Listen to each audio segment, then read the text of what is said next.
Hello friend, तुमचं सर्वांचं आपल्या केमिस्ट्री स्टडीमध्ये स्वागत आहे. आपण न्यूक्लिअर केमिस्ट्री चॅप्टर बघत होतो. त्याच्यामध्ये आता तुमचे सगळे इम्पॉर्टंट टॉपिक चालू झाले की फोर मार्क्सला कसे क्वेश्चन विचारले जातात ते बघणार आहेत आपण. आता तर करोनाचा काळ आहे, म्हणजे तुमचे आता जे पेपर होत आहेत ते ऑनलाईन होत आहेत. त्याच्यामध्ये तुम्हाला जस्ट फक्त MCQs वगैरेमध्ये विचारले जातात क्वेश्चन मोस्ट ऑफ करून की ही कुठली डायरेक्शन मेथड वगैरे आहे. ठीक आहे. जर तुम्हाला थेरीला क्वेश्चन विचारला गेला, सपोज जर थेरीला विचारले तर 4 मार्क्सचा कसा क्वेश्चन विचारला जाऊ शकतो. Just analytical application of the radio isotope. ठीक आहे. आता याच्यामध्ये तुम्हाला डायरेक्ट विचारलं जाईल की डायरेक्ट आयसोटोप डायल्युशन ॲनालिसिस विचारलं जाईल. त्याला आपण काय म्हणतो, DIDA मेथड म्हणतो, डायरेक्ट आयसोटोप डायल्युशन ॲनालिसिस. ठीक आहे. हा तुम्हाला 4 मार्क्सला क्वेश्चन विचारला जातो. याच्यापैकी आपण याचे ॲप्लिकेशन किती 6 ॲप्लिकेशन आहे, ते सगळेच इम्पॉर्टंट आहेत. ठीक आहे. एकदम सिम्पल आहे. आता तुम्हाला डायल्युशन ॲनालिसिसवरनं समजून जाईल की तर जस्ट प्रॅक्टिकलचा पार्ट आहे हा. तुम्ही जर लक्षात ठेवणार तुम्हाला प्रॅक्टिकलनुसारच तुम्ही हे राईट डाऊन एकदम इझी आहे, इझिली राईट डाऊन करू शकता. चला आता आपण स्टार्ट करूया. स्टार्ट करण्याच्या आधी तुम्ही जर चॅनलला सबस्क्राईब केलं असेल प्लीज सबस्क्राईब देखील करा आणि काही क्युरीज असतील तर मला कमेंट सेक्शनमध्ये सांगा. ठीक आहे. आता बघा, direct isotope dilution analysis. Direct म्हणजे काय बघा, जी टेक्निक म्हणजे तुम्हाला एक अननोन सॅम्पल दिलं असेल आणि एक मिक्स सॅम्पल दिलं, म्हणजे एखादं तुम्हाला नोन असेल सॅम्पल. ठीक आहे. जे तुम्ही प्रॅक्टिकलमध्ये करतात ते. ओके. आता बघा, ते सोल्युशन तुम्ही कसे डिटरमाइन करू शकतात इझिली, ते ह्या टेक्निकनुसार तुम्ही डायल्युशन ॲनालिसिस कसं करतात ते बघणार आहेत. ठीक आहे. आता ह्या टेक्निकमध्ये काय आहे, this technique is use in determine the unknown amount of the species in matter mix in the large sample. ठीक आहे. फॉर एक्झाम्पल दिलं आहे की determination of the volume of the blood in the living being. आता बघा, तुम्हाला principal सांगितलं आहे की तुम्हाला माहिती की तुम्हाला एक जस्ट दिलेलं आहे रेडिओ आयसोटोप, म्हणजे तुम्हाला नोन आहे. एक व्हॅल्यू तुम्हाला नोन दिली आणि एक व्हॅल्यू काय दिली, अननोन दिली. In this technique the diagram of the radio isotope in the species of the initial activity in SI म्हणजे सॅम्पल, इनिशियल सॅम्पल म्हणजे स्टार्टिंगचं जे पण दिलं असेल ते is added into the sample containing 1 gram, म्हणजे जे अननोन असेल ते after the thorough mixing in the small amount of the species is isolated from the mixture. आता त्याच्यामध्ये small amount of the space म्हणजे जे पण मिक्सचर असणार ते तुम्ही काय करणार, आयसोलेट करणार. आता आयसोलेट हा तर एकदम कॉमन वर्ड झाला आहे आपल्यासाठी की आयसोलेट म्हणजे काय, वेगळं करणे. Okay. From the mixture and it's final specific activity can be determine. आता बघा, तुम्ही ती कशी डिटरमाइन करणार ते तुम्ही द्या. आता फायनल म्हणजे initial is greater than the फायनलपेक्षा. ठीक आहे. ते कशा प्रकारे तुम्ही कॅल्क्युलेट करणार ते principle of the formula of the total activity. बघा, अमाऊंट ऑफ तुम्ही जस्ट कॉलम ड्रॉ केला. इनिशियलला काय करणार आहे, X ग्रॅम ऑफ द जे पण कंपाऊंड होतं ते, Y gram of the label compound जे तुम्ही इनिशियल म्हणजे 0 टायमिंगला घेतले, आणि फायनलमध्ये तुम्ही X+Y gram of the mixture जे पण तुम्ही आयसोलेट करताय ते. ठीक आहे. म्हणजे हे तुमचं फायनल आहे ना. ओके. आता बघा, तुम्ही फॉर्म्युला कसा लिहू शकता, हे X+Y म्हणजे दोघी पण आले तुमचे. S म्हणजे फायनल, तुमचं सॅम्पल जे फायनल असेल ते, आणि Y म्हणजे तुमचं इनिशियल. ठीक आहे. X is equal to YSI minus SF/SF. ठीक आहे. हा Y जेव्हा इंटूला जाईल इकडच्या साईडला. ठीक आहे.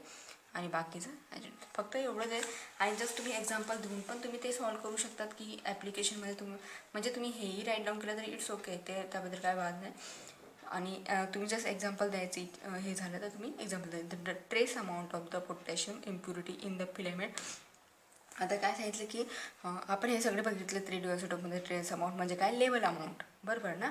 आता बघा, त्याच्यामध्ये काय सांगितलं तुम्हाला, impurity in the filament of the tungsten can be determine using the DI method, म्हणजेच काय, डायरेक्ट आयसोटोप डायल्युशन ॲनालिसिस, बरोबर ना. आता unknown amount of the aromatics present in the format of the growth in the determine using the technique. या टेक्निकने कशा प्रकारे तुम्ही कॅल्क्युलेट करू शकता ते दिलं आहे. आता तुम्हाला ते फक्त किती अमाऊंटमध्ये दिलं आहे तेवढंच तुम्हाला इथं राईट डाऊन करून दिलं आहे. आणि फायनल तुम्ही आन्सर असं राईट डाऊन करू शकता. ठीक आहे. फक्त तुम्हाला त्या व्हॅल्यू फक्त पुट ऑफ करायचे आहे, दुसरं काय नाही करायचं आहे. ठीक आहे. म्हणजे तुम्हाला याच्यावरनं काय डिटरमाइन होईल की तुमचं जो पण व्हॉल्यूम ऑफ द ब्लड असणार ते डिटरमाइन होणार ह्या टेक्निकने, बरोबर की नाही. कारण की लार्ज एक अननोन घेतलं आहे आणि एक नोन सॅम्पल घेतलं आहे. तर लार्ज अमाऊंटमध्ये जर असेल, व्हॉल्यूममध्ये असेल, म्हणजे ते तुम्ही कसं इझिली प्रिपेअर करू शकता ते दिलं आहे. ठीक आहे. आता सेकंड आहे, तुम्हाला हा पण 4 मार्क्सला जस्ट विचारला जाऊ शकतं की analytical application of the radio isotope. एवढं सिम्पल विचारलं गेलं तर तुम्ही कुठली पण टेक्निक लिहू शकतात. पण तुम्हाला जर स्पेसिफिक विचारलं गेलं की आता बघा, इन्व्हर्स आयसोटोप डायल्युशन ॲनालिसिस जर असं विचारलं गेलं तर तुम्ही त्याचा तुम्ही असंही IDA मेथड, यालाच इन्व्हर्स आयसोटोप डायल्युशन ॲनालिसिस आहे. ठीक आहे. आता हे पण ॲनालिसिस ह्याच प्रकारे एखादं तुम्हाला दिलेलं असेल की रेडिओ ॲक्टिव्ह म्हणजे अमाऊंट ऑफ द सबस्टन्स दिला असेल आणि एक नॉन रेडिओ ॲक्टिव्ह दिला असेल, तर तुम्ही कसं डिटरमाइन करणार. सेम आहे, इझी आहे, दोघी पण सेमच येत आहेत. ठीक आहे. It is the use in the determine amount of the radio active substance is X दिलेलं आहे, रेडिओ ॲक्टिव्ह सबस्टन्स दिलं आहे आणि initial present in the specific activity म्हणजे हा स्टार्टिंगचा सॅम्पल इनिशियल. ठीक आहे. CPM per milligram to the substance आणि Y gram of the non radio दिला, एक रेडिओ दिला आहे, non radio isotope compound to the same substance add after the थेरिओमिक्सिंग small amount of the isotopic mixture is isolated और separately in the. आणि तुम्ही त्याला काय करणार आहे, कॅल्क्युलेट करणार आहे. तर कशा प्रकारे होईल बघा. अमाऊंट ऑफ द जे पण असणार तुमचा सॅम्पल दिलेला आहे इनिशियल आणि फायनल स्टेपला, X gram of the active compound, Y gram of the non reactive तुम्हाला जर दिलं आहे इनिशियलला 0 टायमिंग असेल तेव्हा आणि जर एक्स वाय मिक्सचर असणार तेव्हा फायनल काय येणार. ठीक आहे. आता बघा तुम्ही जर हाच तुमचा जो पण आहे तो फॉर्म्युला हाच येणार आहे जो मागच्या याच्यामध्ये बघितला तुम्ही डायरेक्ट आयसोटोप डायल्यूशन ॲनालिसिसमध्ये. आता फक्त इथं काय करा, इन्व्हर्स करा. ठीक आहे. तुम्ही हा जस्ट तुम्हाला हा तुमचा फायनल येतो आहे ना, फक्त इथं काय करायचं आहे, इन्व्हर्स म्हणजे जस्ट फक्त तुम्ही हे करू शकता म्हणजे या प्रकारे ते जे जसं तसं राईट डाऊन करायचं आहे. फक्त तुम्ही तिथं मागच्या याच्यामध्ये काय केलं आहे, तुम्ही फक्त हे अल्टरनेट केलं म्हणजे एवढंच लक्षात ठेवा, मला ते सांगायचं. ठीक आहे.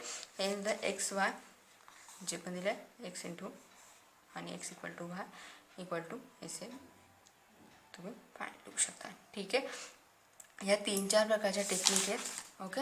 आता बघा जो दिलं आहे सब स्टायचियोमेट्रिक आयसोटोप डायल्यूशन ॲनालिसिस पण दिले आहे आणि एक कुठली न्यूट्रल ॲक्टिवेशन तुम्हाला त्यांच्या नावावरूनच लक्षात येत असेल की ह्या कशा प्रकारच्या टेक्निक आहे. ठीक आहे. त्याच्या ॲप्लिकेशनही दिलेले आहेत. ओके. हे विचारले गेले सगळे क्वेश्चन म्हणून मी हे घेते. ठीक आहे. एकदम छोटा पार्ट आहे. जर तुम्हाला हा व्हिडिओ जर हेल्पफुल वाटला असेल तर लाईक करायला विसरू नका. थँक्यू सो मच वॉचिंग दिस व्हिडिओ.